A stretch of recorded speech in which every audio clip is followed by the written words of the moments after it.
Olá, tudo bem? Seja bem-vindo ao nosso escritório de advocacia. Se você chegou até aqui, eu imagino que você ou um conhecido seu esteja sofrendo com uma fraude bancária. Provavelmente você foi vítima aí de um boleto falso, acabou efetuando o pagamento desse boleto ou uma fraude envolvendo um pagamento por Pix, né? Você pode ter comprado um produto aí que era falso, né? Um anúncio falso e acabou fazendo uma transferência Pix ou alguma outra transação comercial que tenha envolvido uma transferência por Pix, né? E eu nesse vídeo eu vou apontar alguns caminhos aí, principalmente como que o Tribunal de Justiça de São Paulo tem se posicionado frente às fraudes bancárias que provavelmente podem se encaixar ao seu caso concreto. Então nós vamos aqui para a tela, que eu preparei uma apresentação aqui do site do nosso escritório,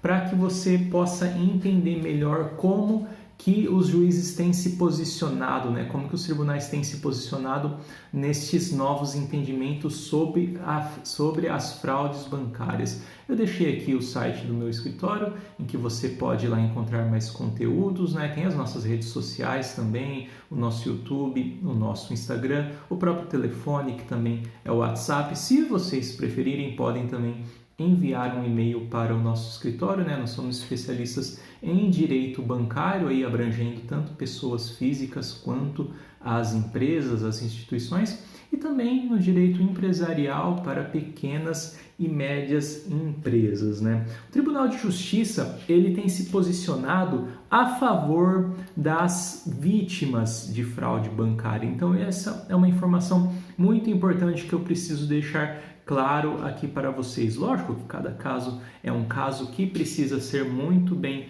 analisado, mas nós já viemos aqui com essa boa notícia de que sim, a justiça tem aberto os olhos para os consumidores, né, para as empresas, para as pessoas físicas que estão sofrendo muito com as fraudes bancárias, né? Afinal, já são mais de 70% dos crimes financeiros. Eu estou falando só das fraudes envolvendo o Pix, fora as outras fraudes que tem. Então vamos aqui falar dos entendimentos, né? São três principais que eu queria trazer nesse vídeo para vocês. O primeiro entendimento diz respeito aos boletos, né? O santo boleto de cada dia aí que nós pagamos. E o Brasil está sendo inundado por boletos falsos. Eu mesmo recebo todo dia lá uma série de spams contendo boletos falsos, né? E mais cedo ou mais tarde a gente acaba caindo e pagando um boleto falso. Lógico que precisa de toda a prevenção, mas eu quero aqui trazer para vocês o que o Tribunal de Justiça do Estado de São Paulo tem se posicionado. Então o tribunal trouxe esse entendimento aqui, o número 12, e eu achei melhor colocar na íntegra para que vocês possam entender. Primeiramente, eu já deixo claro aqui que você não precisa se preocupar com o juridiquês, deixe esses termos com nós, advogados especialistas, né? O que nós precisamos que vocês tenham, de fato, é a resolução, né, do problema de vocês, é que o problema de vocês sejam resolvidos e vocês possam ter o recurso desviado de volta ao bolso de vocês. Então eu vou ler aqui e poder explicar isso para vocês melhor, né? Nas hipóteses de fraude mediante pagamentos de boleto falso, com pagamento a destinatário distinto, né, diferente do legítimo beneficiário, o ressarcimento só é cabível mediante prova do direcionamento do lesado ao fraudador, né? Ou seja, a gente precisa ter prova, no caso concreto, de que houve ali uma relação da vítima, da pessoa que foi fraudada, perante ali o golpista, né? Perante o fraudador. E aí a gente já tem uma prova concreta disso para provar ao juiz de que você tem direito de ser ressarcido pela instituição financeira esse recurso, né? Por preposto ou pelos canais de atendimento bancários, lógico, né? Ou seja, quando gerado por fortuito interno, devendo ser aferida a eventual caracterização do dano moral em cada caso concreto. Não quero assustar vocês aqui com termos difíceis do juridiquês, né? Infelizmente o Brasil é assim, né? Ele quer dificultar o acesso à justiça para as pessoas, né, principalmente as pessoas mais humildes, né? Então, mas eu venho aqui também destrinchar esse termo aqui. Você não precisa se preocupar com esse termo, mas o fortuito interno quer dizer nada mais do que um erro interno, né? Um erro do sistema, da instituição, da empresa que é fornecedora daquele serviço financeiro, daquele serviço bancário. O que isso quer dizer? Que quando ocorre um erro interno, isso quer dizer que o banco recebedor é o responsável por ter deixado com que aquela fraude ocorresse. Ou seja, é sempre aquela história, né, que os tribunais têm se posicionado. Se eu sou um banco e eu permiti com que fraudadores fizessem tanto chave Pix, né, fraudulenta, quanto boletos falsos, eu, banco, que sou responsável por ter permitido essa fraude. E o Tribunal de Justiça do Estado de São Paulo vem dizer aqui, devendo ser aferida a eventual caracterização do dano moral em cada caso concreto. Ou seja, é cabível sim danos morais para as vítimas que sofreram com isso. E eu vou até além, né? É cabível também os danos materiais. Afinal, a partir do momento que você sofreu com aquele recurso fora do seu bolso, quer dizer que você também teve um prejuízo material. Por mais que no futuro, né, daí um tempo, esse dinheiro volte ao seu bolso, né? Você teve um prejuízo e você deveria ter pago outras contas com esse dinheiro e você deixou de lucrar até com esse dinheiro. É um negócio que no direito a gente chama de lucro cessante, ou seja, se eu perdi aquele dinheiro, um dinheiro que eu poderia ter investido, eu mereço sim ser indenizado.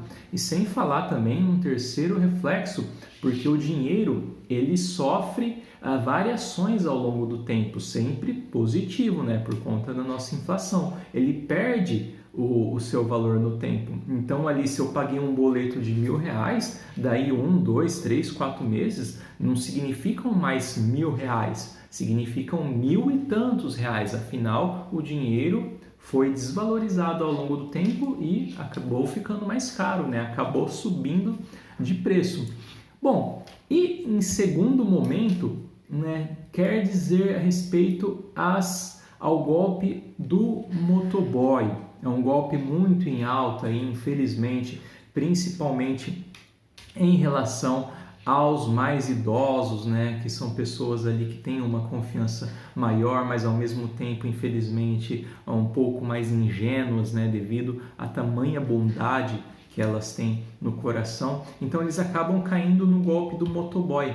E como que funciona o golpe do motoboy? É importante aqui que a gente explique. Afinal, caso você não tenha sofrido com o golpe do motoboy, ele está em alta, é uma das fraudes que mais estão sendo cometidas e você precisa ir alertar, né, os seus avós, de repente os seus pais, algum tio, sobre essa possibilidade deles caírem num golpe do motoboy. Como é que acontece? Um fraudador, ele telefona geralmente para um aposentado, se passando pela instituição bancária. E aí ele vai falar para esse aposentado que o cartão dele sofreu uma fraude, uma tentativa de golpe e que vai ser necessário o cancelamento desse cartão para proteger ali o consumidor. E ele vai falar que ele precisa da senha desse cartão, né? E a pessoa ali, muitas vezes ingênua, ela vai passar a senha para esse golpista. E se não bastasse isso, o golpista vai informar o consumidor de que um motoboy, né, uma moto, um transporte, vai passar no endereço dessa pessoa para recolher o cartão que foi fraudado, para averiguação, para consertar esse caso. E vai pedir para que o consumidor ali rasgue o cartão, que picote o cartão para devolver para esse motoboy. E a pessoa acaba ali tendo uma confiança, né? Afinal, se o cartão de crédito, de débito, ele está amassado, ele está avariado, ele está cortado, ele já vai imaginar, então, tudo bem, então não tem problema nenhum eu dar o meu cartão para esse representante do banco. E o que acontece? Geralmente, quando as pessoas cortam o cartão, eu tenho um cartão aqui, vou até mostrar para vocês, quando as pessoas cortam o cartão, eles deixam aqui o chip de fora, né? Dificilmente a pessoa vai e corta o chip também. Então, esse motoboy vai, pega o cartão com o chip e aí depois vai fazer um estrago, afinal ele tem todos os dados da pessoa e inclusive a senha do próprio cartão, da própria conta. Ele vai, compra coisa no débito, no crédito, faz saques, faz um verdadeiro estrago. Então vamos lá na tela o que o Tribunal de Justiça do Estado de São Paulo tem entendido. Esse enunciado chama enunciado número 13 e os magistrados, os juízes, eles decidiram que no golpe do motoboy, em caso de fortuito interno, ou seja, em caso do próprio erro da instituição, a instituição financeira responde pela indenização por danos materiais. A gente tinha falado ali dos danos morais e esse enunciado vem acrescentar também os danos materiais. Quando evidenciada a falha na prestação dos serviços, falha na segurança, bem como desrespeito ao perfil do correntista, aplicáveis às súmulas 297 e 479, bem como a tese relativa ao tema repetitivo 466, todas do STJ, do Supremo Tribunal de Justiça. Eu vou explicar já para vocês essa questão desses números aqui, mas vamos só ler esse pedacinho. A instituição financeira responderá por dano moral, lá aqui falou de danos materiais e agora aqui fala de danos morais, quando provada a violação de direito de natureza subjetiva ou natureza imaterial. Novamente, aqui eu peço para você não se preocupar com o juridiquês, que infelizmente os nossos tribunais aí têm escrito dessa maneira tão complicada, mas eu vou aqui deixar tudo bem mastigado para vocês. O que significam esses números? Vocês não precisam saber disso, mas eu preciso assim abranger de forma até que superficial. São os entendimentos que a nossa Corte Maior tem a respeito desses casos, o Supremo Tribunal de Justiça, que fica lá em Brasília. E ele tem esses 3 grandes entendimentos aqui, que um completa o outro. A súmula 297 é um escrito do tribunal que fala que as instituições financeiras são responsáveis perante o direito do consumidor, que o direito do consumidor, graças a Deus, ele vale para as instituições financeiras, elas não podem escapar da responsabilidade perante os consumidores, tanto as pessoas físicas quanto as pessoas jurídicas, E a partir daí, a súmula 479, ela vai um pouquinho mais fundo e ela nos relata que as instituições financeiras também são responsáveis em caso de fraudes devido aos seus erros internos, aos erros da sua logística, aos erros dos seus sistemas. Então aqui é mais uma boa notícia para o consumidor, porque vem assim a dar uma fé maior perante o golpe do motoboy. E o que a gente mais tem visto nesses casos são a procedência, a procedência para beneficiar, para devolver o direito a essas vítimas que acabam caindo nesses golpes. E depois o próprio tema repetitivo, que ele vem endossar esse entendimento, Porque que a justiça tem acreditado, Eles acreditam que as instituições financeiras faz parte do próprio negócio delas essa responsabilidade. Eu vou tentar explicar aqui. Quando um banco ele pratica os seus serviços, os seus serviços financeiros, eles são responsáveis e eles assumem o risco para aquilo que dá errado. Então, se eu sou um grande banco e eu tenho ali vários clientes, essa minha transação comercial, de oferecer crédito, de oferecer cartões, outros produtos financeiros, faz parte do negócio e eu, banco, preciso assumir o risco disso. Então é isso que esses entendimentos têm nos fornecido de informações, porque o banco ele é um intermediário do pagamento. Então, quando eu faço, por exemplo, um Pix, quando eu pago cartões de crédito, quando eu pago um boleto falso, a instituição financeira, né, seja um banco ou seja até uma bandeira de cartão, ela é responsável disso e ela assume o risco. Então, nós temos essa segunda boa notícia desse entendimento que é favorável àquelas vítimas que sofrem o golpe do motoboy. E eu deixo aqui novamente esse alerta para que você conscientize as pessoas da sua família, os seus amigos perante este golpe que está correndo solto aí, infelizmente, pelo nosso país. E por fim, a gente vem falar aqui dos pagamentos via Pix. Eu deixei até uma foto aí de um QR Code, que é uma das formas que as pessoas mais pagam Pix. Inclusive existe também o QR Code falso que as pessoas recebem, aí, principalmente por e-mail ou por carta, que a gente precisa ficar esperto. Eu quero trazer aqui o que o Tribunal de Justiça do Estado de São Paulo tem entendido também. O nosso enunciado é o de número 14 e fala assim: na utilização do Pix, havendo prática de delito ou fraude por terceiros, por golpistas, em caso de fortuito interno, em caso de erro do banco, a instituição financeira responde pelas indenizações por danos materiais e morais. Aqui eles já aglutinaram os dois numa frase só, Quando evidenciada a falha na prestação de serviços, falhas na segurança, isso aqui é muito importante, falhas na segurança da informação, bem como desrespeito ao perfil do correntista aplicáveis às súmulas, novamente, 297 e 479, bem como a tese relativa ao tema repetitivo 466, todas do Superior Tribunal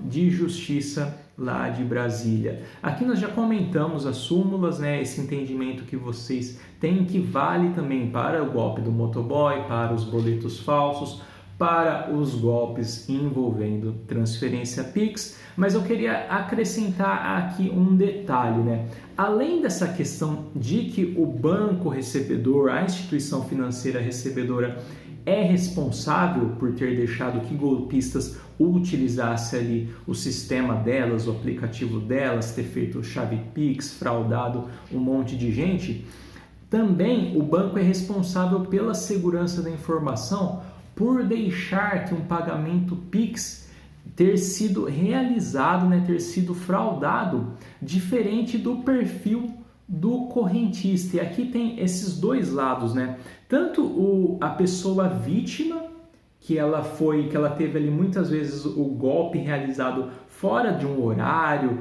que ela tem realizado essa transação do Pix, ou de valores ali que são diferentes do que ela geralmente faz.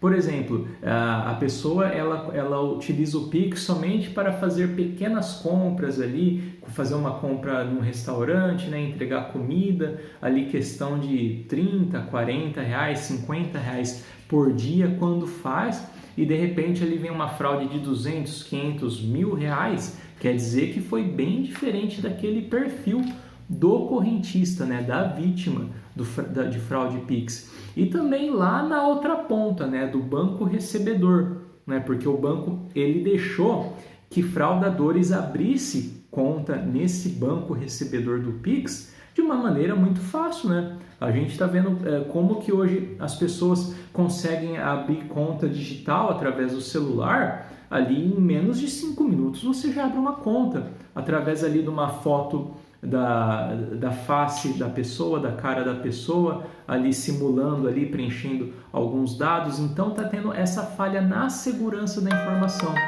E o banco recebedor é responsável por essa fraude também. O celular tocou aqui, eu peço desculpa para vocês, mas nós já estamos finalizando.